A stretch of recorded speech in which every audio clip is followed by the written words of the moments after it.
गेल्या वर्षी 7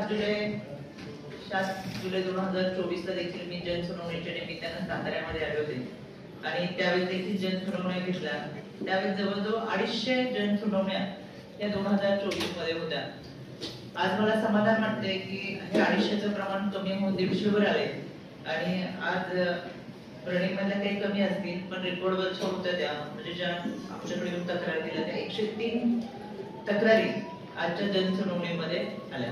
103 च्या 3 तक्रारी आम्ही ह्या जागच्या जागी निकालात काढलेल्या आहेत। याच्यामध्ये वैवाहिक आणि कौटुंबिक असे 53 तक्रारी आहेत, सामाजिक 11 आहेत, मालमत्ता आणि आर्थिकच्या संदर्भात 15 तक्रारी आहेत, कामाच्या ठिकाणी होणारा त्रास अशा 4 तक्रारी आहेत। एकूण 103 तक्रारी या आजच्या जनसुनावणीमध्ये दाखल झाल्या आणि त्या सर्व पॅनलिस्टच्या माध्यमातून निकालात काढण्यात आलेले आहेत। आजच्या या जनसुनावणीला जिल्हाधिकारी, त्याचबरोबर एसपी, सीओ, विधी सेवा प्राधिकरण, संरक्षण अधिकारी, जिम्मोबा या सगळ्या अधिकाऱ्यांच्या समावेश उपस्थित राहत 4 पॅनल करून त्या पॅनलच्या माध्यमातून सर्व तक्रारी निकालात काढण्यात आले।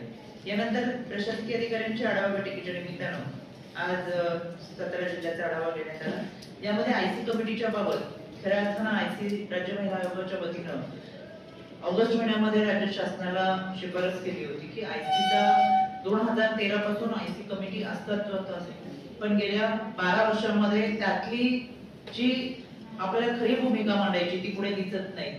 एक कुठेतरी कन्फ्युजन असं या जीआर मध्ये दिसतं, तर तो स्वतंत्ररित्या व्यवस्थित मांडावा आणि म्हणून आयसी असून उपयोग नाही तर आयसी ऑडिट असतं।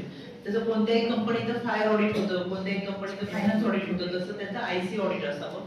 आणि मला समाधान वाटलं राज्य शासनाने तातडीने त्याची दखल घेत 22 ऑगस्ट 2025 ला एक नवीन जीआर काढला। या जीआर मध्ये आता आयसी ऑडिट कंपल्सरी केलं। जर आयसी ऑडिट असं कुठल्याही शासकीय, निमशासकीय, खाजगी आस्थापनेमध्ये जर नसेल तर 50,000 रुपये दंड आणि जागच्या जागी त्या कंपनीला टाळ ठोकण्यात येईल अशा पद्धतीची नियमावली यामध्ये केलेली आहे। त्याच्यामुळे हा स्वतंत्ररित्या जिल्हाधिकाऱ्यांना दंडात्मक कारवाईचा अधिकार मिळालाय, ज्याच्या माध्यमातून कामगार आयुक्त ह्या सगळ्या आयसी कमिटीच्या वरती जर अस्तित्वात नसेल आणि आयसीचं ऑडिट नसेल तर कारवाई करतील। सातारा जिल्ह्यामध्ये शासकीय आस्थापना ह्या 246 आहे। 246 आस्थापनेमध्ये आयसी कमिटी आहे, पण दुर्दैवानं निमशासकीय आणि खाजगी आस्थापना आहे ते एकूण 619 आहे। त्याच्यापैकी फक्त 487 ठिकाणीच आयसी कमिटी आहे। 200 ठिकाणच्या अजून कमिटी अस्तित्वात नाही। त्याच्यामुळे कामगार आयुक्तांना 1 महिन्याचा कालावधी देण्यात आलेला आहे। 1 महिन्याच्या कालावधीमध्ये संपूर्ण आयसी कमिटी ह्या 100% त्यांनी पूर्ण करून आयोगाला त्याचा अहवाल सादर करावा अशा सूचना दिलेल्या आहेत। संपूर्ण सातारा जिल्ह्यामध्ये 10 पेक्षा जास्त सदस्य संख्येच्या ज्या ठिकाणी शासकीय, निमशासकीय, खाजगी आस्थापना कोणत्याही ठिकाणी असेल तर त्या ठिकाणी आयसी कमिटी तयार करून ऍक्टिव्ह करून त्याचं ऑडिट करावं अशा पद्धतीच्या सूचना या निमित्तानं दिलेल्या आहेत। 2024-25 मध्ये बालविवाह एकूण 16 तक्रारी प्राप्त झाल्या, त्याच्यापैकी 16च्या 16 बालविवाह रोखले होते। 2025 मध्ये यामध्ये आता 8 बालविवाहाच्या तक्रारी आल्या आणि 8ही बालविवाह रोखलेले आहेत। पण याबाबत मी अजिबात समाधानी नाहीये, कारण की बालविवाहाचं प्रमाण हे मोठ्या प्रमाणात होत आहे। तक्रारी आल्या नाही त्याचा अर्थ बालविवाह होत नाही असं अजिबात नाही।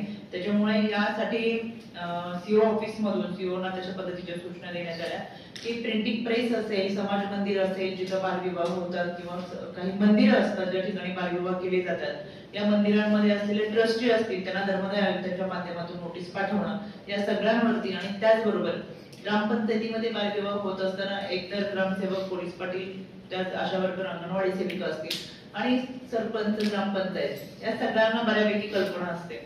आशा वर्कर, अंगणवाडी सेविकांना असं वाटतं की आम्ही तक्रार दाखल केल्यानंतर आमच्या संरक्षणाचा पुढे प्रश्न येतो आणि म्हणून बऱ्याच वेळा ते तक्रार देण्यासाठी पुढे येत नाही। पण त्यांच्यासाठी सीओच्या माध्यमातून त्यांना सूचना दिली की आशा वर्कर, अंगणवाडी सेविकांच्या बैठका लावाव्यात आणि त्यांना हा शब्द द्यावा, त्यांच्या संरक्षणाची जबाबदारी घ्यावी आणि अशा पद्धतीने पुढे बालविवाह होत असेल तर ती पूर्वकल्पना ही संबंधित विभागाच्या पोलिसांना द्यावी। दुसरी, सरपंच आणि ग्रामपंचायत सदस्य यांना देखील बऱ्यापैकी या सगळ्या गोष्टींची कल्पना असते, पण मतांच्या राजकारणासाठी कुठेतरी कुणी पुढे न येता त्याला एक पाठिंबा दिला जातो। असं जर कुठे आढळलं तर दोषारोप पत्र सिद्ध झाल्यास त्याच्यावरती कारवाई करण्यात येईल, कारण की कोणत्याही ग्रामपंचायतीमध्ये बालविवाह होऊ नये, बालविवाहाच्या विरोधातला कठोर कायदा अस्तित्वात असताना सुद्धा त्याची अंमलबजावणी होत नसेल तर याच्यासाठी कारवाई करावी लागेल। तशा पद्धतीच्या सूचना या सीओ ऑफिस मधून दिलेल्या आहेत। ऊसतोड कामगारांचा प्रश्न मोठ्या प्रमाणात आहे। ऊसतोड कामगार हे जरी मराठवाडा भागातले असले तरी उत्तर महाराष्ट्र आणि पश्चिम महाराष्ट्राच्या कारखानदारीच्या कामाच्या संदर्भात त्यांच्या संरक्षणाची, त्यांच्या आरोग्याची आर्थिकदृष्ट्या सर्व जबाबदारी ही सहकार विभाग समाज कल्याण घेणं अपेक्षित आहे. याच्यामध्ये गेल्या 3 महिन्यापूर्वी राज्य महिला आयोगाच्या वतीनं विभागीय बैठका घेऊन तशा पद्धतीच्या सूचना दिल्या होत्या. मला समाधान आहे या स्वरूपाचा GR गेल्या 15-20 दिवसापूर्वी संपूर्ण राज्यामध्ये जिल्हाधिकारी कार्यालयात पाठवल्या गेल्या आणि जिल्हास्तरीय ऊसतोड कामगारांसाठीची समिती गठीत करण्यात यावी अशी सूचना आयोगाने दिली. त्या अनुषंगाने ही समिती गठीत करण्यात आलेली आहे. सातारा जिल्ह्याची सुद्धा समिती गठीत करण्यात आलेली आहे. मनोधैर्य योजनेमध्ये 118 प्रकरणं 2024 मध्ये होती.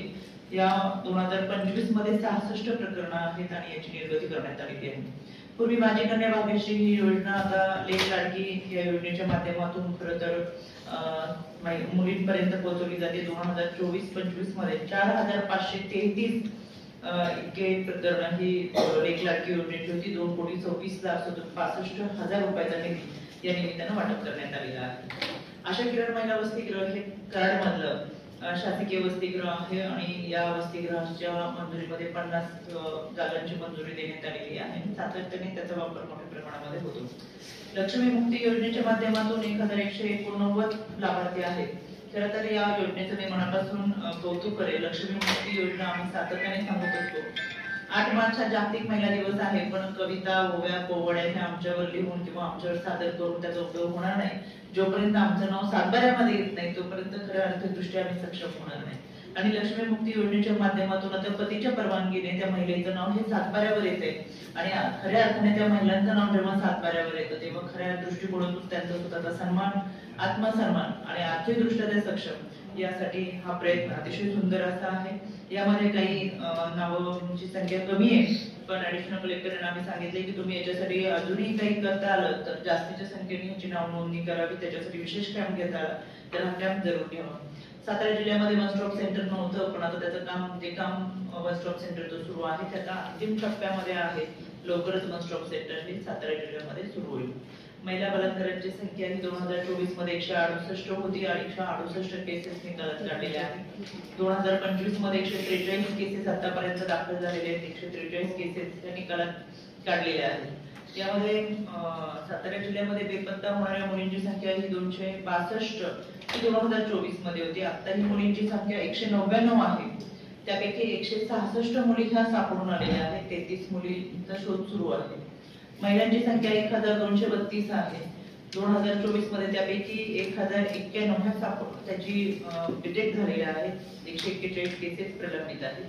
2025 या कालावधीमध्ये 952 मुली या महिला मिसिंग मध्ये आहेत. त्याच्यापैकी 107 ह्या मिळून आलेल्या आहेत. 145 चा शोध सुरू आहे. ह्युमन ट्रॅफिकच्या संदर्भात सातारा जिल्ह्यातल्या 4 केसेस होत्या. 4 जारी केसेस ह्या डिटेक्ट करण्यात आलेल्या आहेत. सायबर क्राईमचा रेट दिवसेंदिवस वाढत असताना सायबर सेलचं विशेष प्रभावीपणे काम व्हावे यासाठीच्या सूचना या माध्यमातून देण्यात आलेल्या आहेत. यामध्ये 60 तक्रारी दाखल होत्या. त्याच्यापैकी 38 तक्रारी सायबरच्या संदर्भात निकाली काढण्यात आलेल्या आहेत. आता 2025 मध्ये 22 केसेस या सायबरच्या संदर्भात दाखल झाल्या. त्याच्यापैकी 11 केसेस या निकालात निघालेल्या आहेत. यामध्ये DV केसेस या मोठ्या प्रमाणात आहेत. त्या अनुषंगाने समुपदेशन केंद्र असेल, भरोसा सेल असेल या सगळ्यांना सूचना देण्यात आलेल्या आहेत की DVच्या संदर्भातलं काउन्सिलिंग करत असताना नियमावलीनुसार 3दा ही कंपल्सरी काउन्सिलिंग अर्जदार गैरअर्जदार यांची होणं ही अनिवार्य आहे, पण त्याचा कालावधी कमी करावा आणि अर्जदाराला आपण न्याय देण्याचा प्रयत्न या माध्यमातून केला जावा. यामध्ये 2024 मध्ये 108 तक्रारी दाखल होत्या DVच्या. समुपदेशन करून 99 कुटुंब एकत्र आणण्यात आली आणि 9 ठिकाणी गुन्हे दाखल झाले. 2025 मध्ये 65 तक्रारी ह्या कौटुंबिक हिंसाचाराच्या संदर्भात दाखल आहेत. त्यापैकी 46 तक्रारी ह्या समुपदेशन करून एकत्रित आणण्यात आल्या. त्यापैकी 6 जणांवर गुन्हे दाखल झालेले आहेत.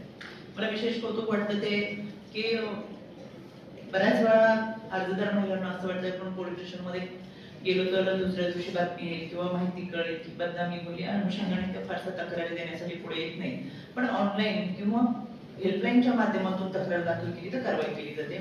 सातारा जिल्ह्यामध्ये 2024 मध्ये 112 क्रमांकाला जे कॉल आले आणि तक्रारी आल्या त्या 6971 आणि 6971 केसेस ह्या निकालात काढल्या. 2025 आता या संपूर्ण वर्षभरामध्ये 5907 तक्रारी या 112 क्रमांकावरून आलेल्या आहेत. 5907 या संपूर्ण तक्रारी या निकालात काढलेल्या आहेत. आजच्या या बैठकीमध्ये आरोग्य विभाग असेल, शिक्षण विभाग असेल, या सगळ्यांसाठी खरं तर आरोग्य विभागाच्या माध्यमातून आम्ही आरोग्य विभागाला धाडसत्राची मोहीम राबवावी यासाठी सूचना दिली. सोमवारपासून ही मोहीम सुरू होईल. पीसीपीएनडीटी ऍक्ट नुसार सोनोग्राफी सेंटर की जिथं मुलीचा गर्भ असेल तर अबॉर्शन केलं जात असेल तर अशावरती तातडीने कारवाई करावी. अशा कोणत्याही पद्धतीचं अनधिकृत सोनोग्राफी सेंटर हे असू नये त्याच्यासाठी आरोग्य विभागाला सूचना देण्यात आलेल्या आहेत. शिक्षण विभागामध्ये 2669 प्राथमिक व उच्च माध्यमिक शाळा आहेत. त्यापैकी 24 शाळा ह्या फक्त मुलींसाठी स्वतंत्र शाळा आहेत. या स्वतंत्र शाळांमध्ये शिक्षण विभागाला सूचना दिले. सॅनिटरी नॅपकिन वेंडिंग आणि बर्निंग मशीनच्या माध्यमातून त्यांनी त्या ठिकाणी मुलींच्या आरोग्यासाठी वयात येत असताना येणाऱ्या मासिक पाळीच्या संदर्भात जनजागृती करावी आणि त्यांच्यासाठी ही उपलब्धता करून द्यावी. यासाठी कामगार आयुक्त विभागाकडून काही मदत घेता आली तर ती करून संपूर्ण शाळांमध्ये ही उपलब्धता द्यावी. तोपर्यंत त्यांना ह्या सगळ्या सुविधा त्या भागामध्ये उपलब्ध करून द्याव्यात. स्वच्छतागृहे स्वच्छ असावेत, पाणी पुरवठा चांगला असावा. अनेक ठिकाणी स्वच्छतागृह स्वच्छ नाही आहेत तर त्यांना काही कालावधी दिलेला आहे. त्या कालावधीमध्ये त्यांनी ती माहिती घेऊन चांगल्या पद्धतीने पाणी पुरवठा होईल आणि स्वच्छतागृह स्वच्छ होतील अशा पद्धतीचं नियोजन करावं. परिवहनच्या अधिकाऱ्यांची बैठकीमध्ये आता आपल्या समोरच तो सगळा व्हिडिओ दाखवला. हिरकणी कक्ष असेल, स्वच्छतागृह असतील, स्वच्छतागृह